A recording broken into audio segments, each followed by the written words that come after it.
Il est aux alentours de 12h30 quand une voiture prend feu dans le deuxième sous-sol du parking des Halles. Très vite, les pompiers arrivent sur place, l'immeuble et les alentours sont évacués.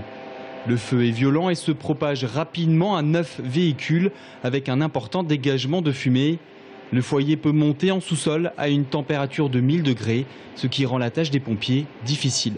On a la chaleur, le potentiel calorifique dans un espace qui est très confiné, avec très peu de visibilité puisque les binômes qui sont à l'attaque ne voient à peu près qu'à 1 mètre devant eux.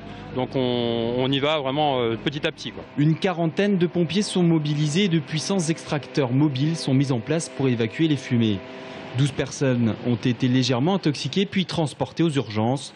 Dehors, plusieurs clients du parking attendent, impuissants et inquiets pour leur véhicule.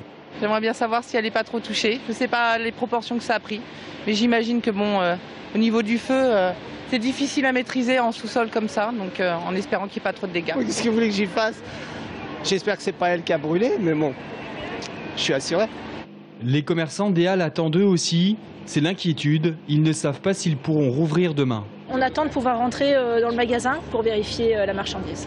Il va falloir qu'on descende au laboratoire, faire l'état des lieux, mais je pense qu'on va avoir au moins 60 voire 70% de dégâts et malheureusement on ne sait pas si on va pouvoir assumer la vente de demain.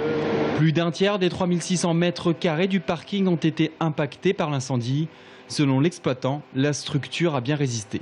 À la base, les parkings répondent à des normes qui sont coupe-feu, qui sont relativement importantes. Et c'est des parois en béton, donc qui ont elles aussi une résistance béton élevée. Donc on est loin encore d'un risque d'effondrement. Les causes restent pour l'heure indéterminées. Le feu a été éteint vers 18h, mais les pompiers réaliseront encore des rondes pour prévenir tout nouveau départ d'incendie.